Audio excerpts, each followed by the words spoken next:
लगता है कि देखने को मिलने वाला है इस नए 2021 वर्ष के लिए? इस सब पर बात करने के लिए तलवार साहब बहुत बहुत स्वागत आपका सीएनबीसी आवाज पर सबसे पहले, और आपको, आपकी पूरी टीम को, परिवार को सीएनबीसी आवाज की तरफ से नव वर्ष की खूब खूब बधाई।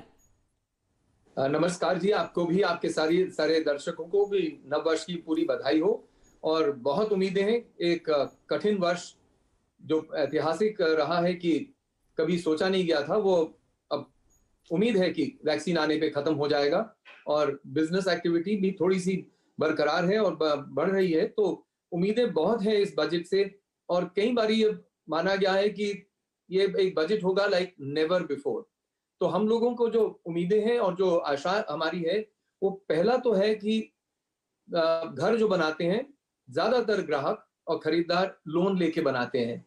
तो हम लोग एक स्कीम बहुत पहले चल रही थी बैंक्स के साथ, जिसको कहा गया था सबवेंशन स्कीम। वो हम लोग कह रहे हैं कि सबवेंशन स्कीम फिर से अनुमति दी जाए उसको इंट्रोड्यूस करने की, क्योंकि जब तक घर का पोजेशन नहीं मिलता तो कंपनी इंटरेस्ट पे करती है। तो ये एक बहुत बढ़िया स्कीम थी। और हाल में जो पिछले वर्ष में वित्त मंत्रालय ने और रिजर्व बैंक ऑफ इंडिया ने जो रेट्स कम किए हैं, उससे डिमांड काफी बढ़ी है। पेंट अप डिमांड जो थी वो बढ़ गई है। तो ऐसी स्कीम लाने में न्यू लॉन्चेस आएंगे, और न्यू लॉन्चेस के द्वारा जो हम लोग एक सरप्लस हाउसिंग स्टॉक क्रिएट करेंगे।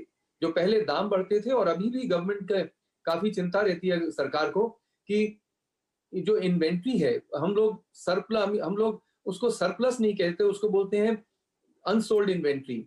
एक्चुअली सरप्लस क्रिएट करने से ही दाम न्यूनतम रहते हैं, और हम लोग ये आशा करते हैं कि सबवेंशन स्कीम फिर से अलाउ की जाए। इसके साथ हम लोग ये भी चाहते हैं कि वन टाइम रीस्ट्रक्चरिंग अलाउड हो लोन्स की, कि अगर जितनी कंपनीज हैं उनको माना गया कि अगर वो 31 मार्च 2020 को एनपीए नहीं बनी है तो उनको ही सिर्फ रीस्ट्रक्चरिंग अलाउड है। तो आप जानते हैं कि पिछले 8 या 9 वर्षों में काफी दिक्कत से ये सेक्टर गुजरा है। कई कंपनीज, अधिकतर कंपनीज को लाभ नहीं हुआ है, कईयों की ईएमआईज नहीं पे हुई हैं।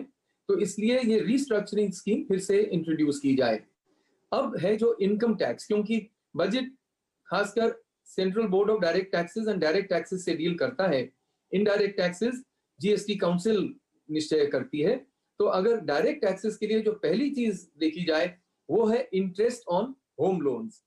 2 लाख की जो सीमा है वो बहुत पहले निर्धारित की गई थी, शायद 2004 से पहले। हम लोग ये चाहते हैं कि जितनी इन्फ्लेशन हुई है उसको इंडेक्स करके ये सीमा बढ़ाई जाए, बेशक वो 5 लाख हो, 5.5 लाख हो, जितनी इन्फ्लेशन से इंडेक्स करके उसमें निर्धारित हो वो ही इंट्रोड्यूस की जाए। क्योंकि जैसे घरों की बिक्री बढ़ेगी तो जो उस पे इंटरेस्ट पे होना है, वो मॉरेटोरियम के बाद अगर 1 वर्ष या 2 वर्ष के बाद आता है तो टैक्स कलेक्शंस में कमी नहीं होगी, और इससे बहुत फायदा होगा सरकार को। दूसरी चीज है कि लॉन्ग टर्म कैपिटल गेन्स, जैसे शेयर्स के लिए 10% लागू होता है 12 महीने के बाद, ये रियल एस्टेट के लिए 24 से 36 महीने बाद होता है। तो हम लोग ये उम्मीद करते हैं, और हम लोगों ने यही प्रावधान प्रपोज किया है कि साहब ये इक्विटी शेयर्स की तरह लॉन्ग टर्म कैपिटल गेन्स भी रियल एस्टेट पे और रियल एस्टेट सेल्स पे 10% हो, अगर वो 12 महीने रखने के बाद बेचा जाए।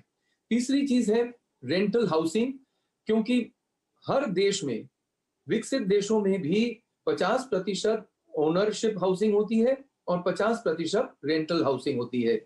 हमारा जो मंत्रालय है महुआ, जिसको हम कहते हैं ministry of housing and urban affairs, उन्होंने भी ये प्रस्ताव रखा था कि रेंटल हाउसिंग पे बहुत जोर दिया जाए। और उसके लिए हम लोग जो प्रस्ताव रख रहे हैं वो 2 या 3 है। एक, कि जब रेंटल हाउसिंग कोई देता है तो इस वक्त 30% उनको मेंटेनेंस अलाउंस दिया जाता है। रिटर्न इतनी लो होती है 1 से 2% कि लोग रेंटल हाउसिंग में बिलीव करना छोड़ चुके हैं। तो इसलिए हम लोगों ने ये प्रस्ताव रखा है कि उसको बढ़ा के 30 से 50% मेंटेनेंस अलाउंस दिया जाए, कि जितनी इनकम वो मेंटेनेंस के लिए रखी जाए तो शायद उसका जो रिटर्न ऑन इन्वेस्टमेंट है वो अच्छा 2 से 4% हो जाएगा, और इस कारण अधिक लोग निवेश करेंगे घर बनाने में, और उनको रेंट में देने में।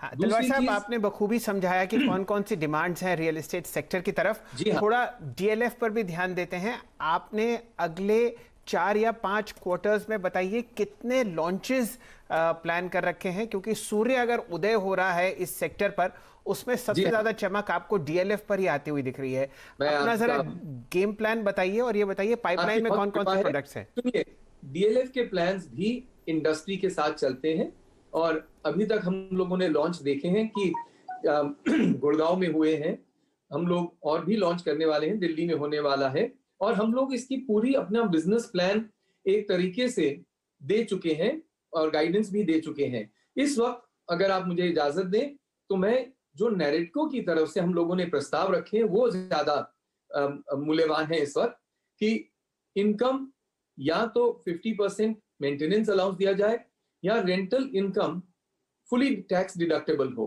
क्योंकि इससे आपका निवेश बढ़ेगा घरों में, और घरों में अगर निवेश बढ़ता है तो पूरी इकोनॉमी को, एम्प्लॉयमेंट को और जीडीपी ग्रोथ को बहुत फायदा मिलता है। सिमिलरली डिप्रिसिएशन जो है घरों में वो 5% अलाउड है, कमर्शियल ऑफिसेज और कमर्शियल प्रॉपर्टीज के लिए अधिक अलाउड है। तो हम लोग मानते हैं इसको समान किया जाए और समांतर डेप्रिसिएशन दी जाए। अफोर्डेबल हाउसिंग एक बहुत बड़ा मुद्दा है और एक गवर्नमेंट का इस पे नजरिया है और बहुत उसको बढ़त दे रही है सरकार। तो हम लोग उसमें ये कहना चाहते हैं कि उसका एक कंसेशनल रेट ऑफ लेंडिंग हो, अगर वो 8% या उससे कम हो तो अधिकतर बिल्डर जो हैं वो अफोर्डेबल हाउसिंग में जाएंगे, बेशक वो 300 स्क्वायर फुट की हो, 600 की हो, 1000 की हो या 1500 स्क्वायर फुट की हो, उससे बहुत बढ़त मिलेगी आपको घरों के संख्या बढ़ाने में और लोगों को एम्प्लॉयमेंट देने में। नेक्स्ट, हम लोग ये चाहते हैं कि ईसीबीज जो पहले अलाउड थे वो भी अलाउड किए जाएं, क्योंकि आपने देखा होगा कि कमर्शियल क्षेत्र में, कमर्शियल प्रॉपर्टीज के क्षेत्र में जो लीज्ड प्रॉपर्टीज हैं उनमें बहुत ज्यादा एफडीआई आ रहा है। वो तो हम लोग चाहते हैं कि कमर्शियल लीज प्रॉपर्टीज में इनपुट टैक्स क्रेडिट देकर जीएसटी भी लागू किया जाए, पर अगर हमारे नॉर्मल रियल एस्टेट एक्टिविटी पे ईसीबीज अलाउ किए जाए तो शायद जो कम दर पे हमको पैसा मिल सकता है वो भी मिल पाएगा बिल्डर्स को। इसके बाद वन टाइम रिस्ट्रक्चरिंग की हम लोग बात कर चुके हैं, और नोशनल इनकम पे एक 2 साल पूर्व एक टैक्स इंट्रोड्यूस किया गया था कि अगर आप अपने जो सरप्लस स्टॉक क्रिएट करते हैं उसको 2 साल में नहीं बेचते हैं तो एक नोशनल रेंट पे टैक्स लिया जाएगा। हम लोग मानते हैं कि ये एक रिग्रेसिव स्टेप है कि कोई बिल्डर अपने प्रॉपर्टी को अनसोल्ड नहीं रखना चाहता, और इसी तरह जब सरप्लस स्टॉक बढ़ता है तो दाम भी कम रहते हैं और न्यूनतम रहते हैं।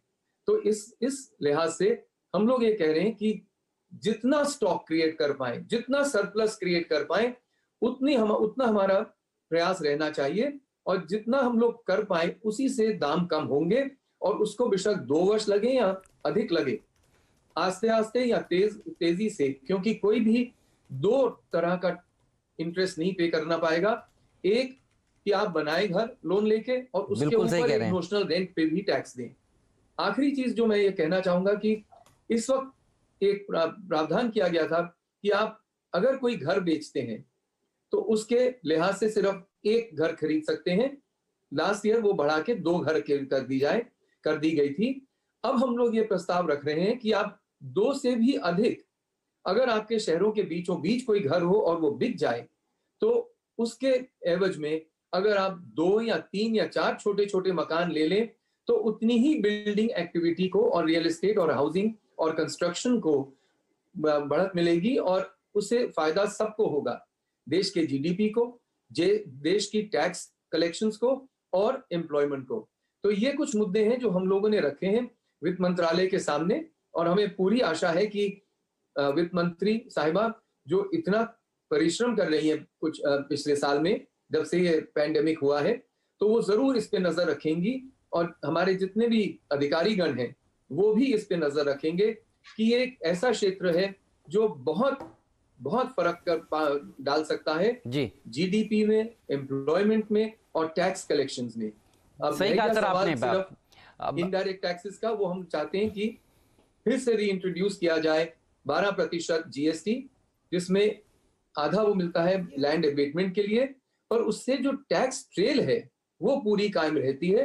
तो शायद उस पर अगर जीएसटी काउंसिल भी कुछ नजर डालें या कोई ध्यान दे तो शायद वो भी एक अच्छा सुझाव है। ठीक बात है सर, मजा आ गया सर आपसे बात कर आपने सारे अपने विचार रखे। बहुत बहुत शुक्रिया आज समय निकालने के लिए, सीएनबीसी आवाज पर आने के लिए। बजट के दिन फिर से आपसे मुलाकात होगी और बहुत सारी उम्मीदें हैं इंडस्ट्री की, और उम्मीद यही कि ये सारी उम्मीदें खरी उतरेंगी और सरकार इसके ऊपर जरूर विचार करेगी। लेकिन इस समय एक खबर आ रही है आपकी स्क्रीन पर, उस पर रुक कर लेते हैं।